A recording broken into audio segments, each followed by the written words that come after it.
새롭게 출범한 이재명 정부는 조기 대선을 거친 만큼 인수위원회라는 준비 과정 없이 곧바로 정부 운영에 착수해야 합니다. 이재명 대통령 직접 새 정부 첫 인사를 발표했는데요. 하루빨리 내각을 완성해 유연한 실용정부의 면모를 보이겠다는 의지를 다지고 있습니다. 김대영 기자입니다. 이재명 대통령이 단상에 오릅니다. 용산 대통령실 브리핑룸에서 직접 새 정부 첫 인사를 발표하고 그 배경을 설명하는 겁니다. 우선 국무총리 후보자에 김민석 민주당 의원을 지명했습니다. 당과 국회에서 정책과 전략을 이끌고 국민의 목소리에 실천으로 응답한 정치인이라고 설명했습니다. 국정 전반에 대한 통찰력이 매우 깊은 분입니다. 우리가 맡고 있는 위기의 극복과 민생 경제 회복의 적임자라고 판단했습니다. 국가정보원장 후보자로는 이종석 전 통일부 장관을 지명했는데 외교 안보를 비롯한 북한 전문가라는 점에서 경색된 남북관계 개선에 돌파구를 마련하겠다는 의지를 보인 걸로 풀이됩니다.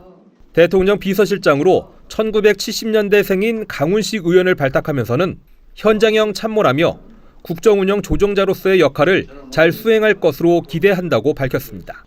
대통령실 안보실장에는 이 대통령의 외교 안보 공약을 설계한 위성락 의원이, 또 대통령 경호처장에는 육군 3사관학교 출신의 황인권 전 육군대장, 대변인에는 강유정 의원이 임명됐습니다. 저는 오늘 국민에 대한 충직함과 책임 그리고 실력을 갖춘 인사들과 함께 국민 주권 정부의 새 출발을 시작합니다. 이 대통령은 향후 인선에 대해 국민과 당내 인사들의 의견을 다양하게 모을 생각이라고 밝혔습니다. 새 정부의 인사는 능력을 본위로 국민 통합에 중점을 두고 이뤄질 것이라고 강조했습니다. OBS 뉴스 김대영입니다. 김민석 국무총리 후보자 인사청문회가 이르면 오는 23일쯤 치러집니다. 이 내각 인선은 다음 달 이후가 될 걸로 보이는데 대통령실이 국민 추천을 받겠다고 밝히며 시기가 밀리는 모습입니다. 정철호 기자입니다. 이재명 내각 첫 단추인 김민석 국무총리 후보자, 진지한 정책 검증을 당부했습니다. 국정 공백이 없게 최선을 다할 거라며 철저한 신상 검증에 임하겠다고 했습니다.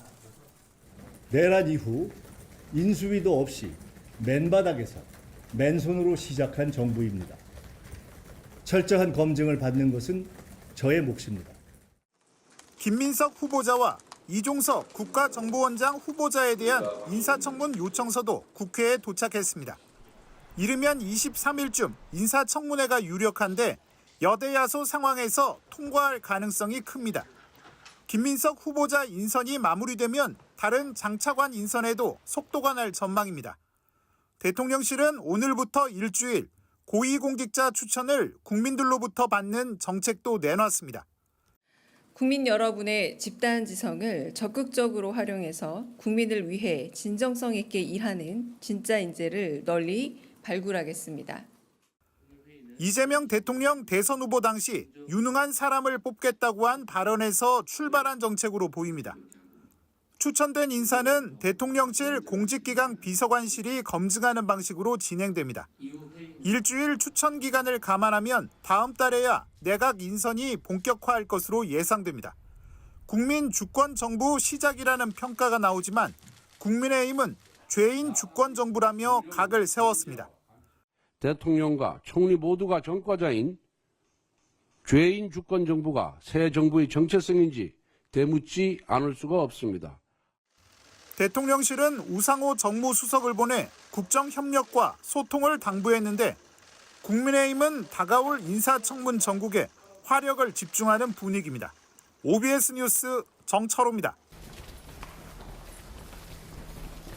반박하는 내용을 올리시겠다는 말씀이신가요?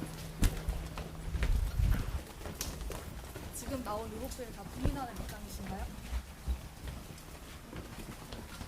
조심하세요.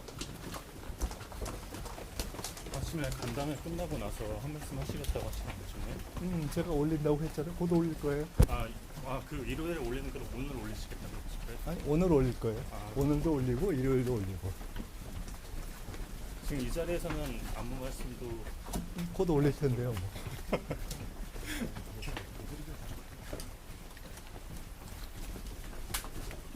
부사님 올릴 내용의 성격이라도 좀 간단하게 말씀해 주시면 안 될까요? 보시면 돼요. 전체적인 맥락은 저희가 그 글을 보고 이해할 텐데 기본적으로 좀 반박하는 취지신지 보시면 압니다.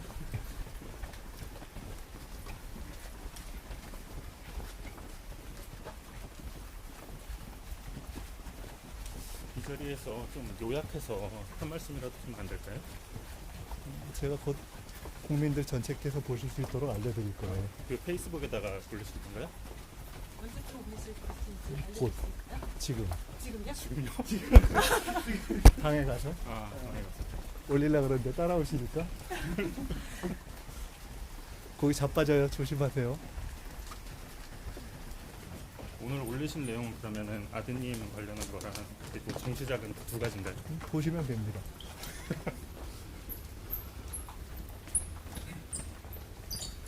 오늘 올리시고 일요일에 올리시는 그 두 가지 글을 보시면 국민께서 가지시는 의혹들이 다 말끔히 해소될 거라고 생각을 하시나요? 그렇게 보고 있습니다. 김민석 국무총리 후보자에 대한 국회 인사청문회가 오는 24일부터 이틀 동안 진행됩니다. 이 총리 후보자 인사청문 특별위원회는 위원장과 여야 간사 협의를 통해 김 총리 후보자에 대한 인사청문회 날짜가 이같이 정해졌다고 밝혔습니다. 앞서 특위 여야 위원들은 김 총리 후보자의 인사청문 기간을 두고 더불어민주당은 이틀, 국민의힘은 사흘을 주장하며 공방을 벌였습니다. 이 증인 참고인 명단은 내일 오전까지 간사 간 추가 협의를 거쳐 확정할 방침입니다. 김민석 국무총리 후보자에 대한 인사청문회를 앞두고 여야의 기싸움이 치열합니다. 국민의힘이 수사 대상이라며 지명 철회를 촉구하자 더불어민주당은 맹목적 정치 공세라며 맞섰는데 여야의 충돌로 증인 채택부터 난항을 겪고 있습니다. 김하혜 기자입니다. 2018년 11명에게 1억 4천만 원을 빌린 김민석 국무총리 후보자. 같은 날 형식이 같은 차용증이 사용돼 쪼개기 후원 의혹과 함께 불법 정치자금 사건 공여자 등과 연루됐다는 의혹이 불거졌습니다. 국민의힘은 이런 의혹을 포함해 수입을 넘어선 지출과 자녀 학비, 칭화대 학위 논란 등 10대 결격 사유를 지적했습니다. 김민석 후보자의 공식 수입은 정확히 나와 있습니다. 최근 5년간 세비 5억 1천만 원이 전부입니다. 반면에 지출은 확인된 것만 13억 원입니다. 수사 대상이라며 지명 철회를 요구했습니다. 인사청문회 대상이 아니라 수사 대상 아닌가 생각이 듭니다. 많은 국민들께서 도덕적인 그 의혹에 대해서 분노를 하고 계시다는 점을 이재명 대통령께서도 인지하셔야 된다는 말씀을 드리고 싶습니다. 김 후보자는 반박에 나섰습니다. 특히 불법 자금 의혹에 대해 밀린 추징금과 세금 압박 해결을 위해 빌린 것으로 빌려준 이들에게 고마울 뿐이라고 선을 그었습니다. 더불어민주당도 김 후보자를 적극 엄호했습니다. 야당의 맹목적 정치 공세라며 총리 인선에 협조하라고 촉구했습니다. 무차별적인 의혹 제기가 잇따르고 있습니다. 이재명 정부의 발목을 잡기 위한 맹목적인 정치 공세로 보입니다. 경제 위기 상황의 극복을 위해서 국정 운영을 총괄할 총리의 인선이 하루빨리 마무리가 되어야 하겠습니다. 김 후보자 인사청문회는 오는 24일에서 25일 이틀로 예정된 상황. 여야는 오늘 인사청문 특위를 열어 증인과 참고인 채택 등을 논의했지만 입장이 첨예하게 부딪히며 대립했습니다. OBS 뉴스 김하희입니다.